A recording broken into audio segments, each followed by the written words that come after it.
अपने दोस्त कालू के घर चली गई थी। माँ बाप की इकलौती बेटी थी, उनकी इज्जत मिट्टी में मिल गई थी। टुनटुनी जब कालू के घर पहुँची तो कालू को किसी और चिड़िया के साथ देखकर उसके पैरों तले जमीन खिसक गई थी।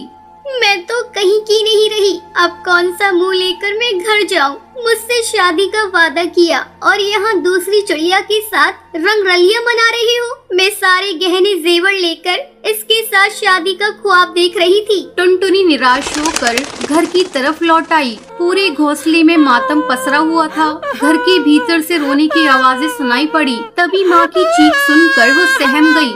मैं बहुत अभागी हूँ, लगता है सदमे ने पापा की जान ले ली। मुझे यहाँ से तुरंत निकल जाना चाहिए। वो तुरंत सुंदरवन जंगल को छोड़कर दूसरे जंगल की तरफ उड़ गई। उसे खुद नहीं पता था कि शादी के मंडप से भागकर वो कहाँ जाएगी। अपने दुर्भाग्य पर उसकी आंखें बरस पड़ी। अचानक उसके कानों में एक जानी पहचानी सी आवाज टकराई। एक्सक्यूज मी, क्या मैं यहाँ बैठ सकती हूँ? अरे भूरी, तुम? टुनटुनी, तुम कहाँ जा रही हो? और इतनी सजी सवरी और बाकी घर वाले कहाँ हैं?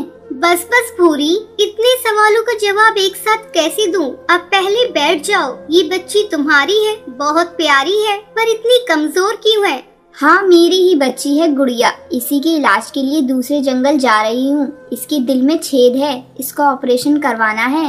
ओह, आई एम सॉरी, पर तेरे पति देव कहाँ हैं? दिखाई नहीं दे रहे।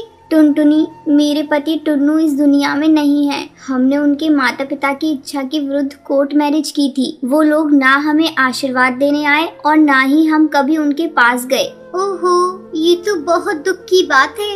वैसे तुम बताओ, कहाँ जा रही हो? टुनटुनी ने भूरी को सब कुछ बता दिया। अच्छा, तुम रो मत, मेरे साथ ही चलो। मेरे ससुर जी बहुत रईस कौआ है, उनके कई कारखाने हैं, कहीं न कहीं तुम्हें काम मिल ही जाएगा। ओह थैंक्स भूरी, मैंने MBA किया है इसी साल। मैं अपनी मर्जी से शादी करना चाहती थी, पर मम्मी पापा ने अपने आगे मेरी एक भी न सुनी। मजबूर होकर मुझे घर से भागना पड़ा, पर शायद मम्मी पापा सही थे।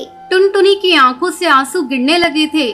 टुनटुनी, रोना बंद करो। मैं भी पहली बार ही ससुराल जा रही हूँ। जब मेरे ससुर जी ने टुन्नू के मरने की खबर सुनी तो उनका सारा गुस्सा पानी हो गया। उन सभी ने तो मुझे और मेरी बच्ची को देखा भी नहीं है। उन लोगों ने ही पत्र लिखकर मुझे बुलाया है। बहुत देर तक बातें करते करते दोनों नदी किनारे पर ही सो गईं।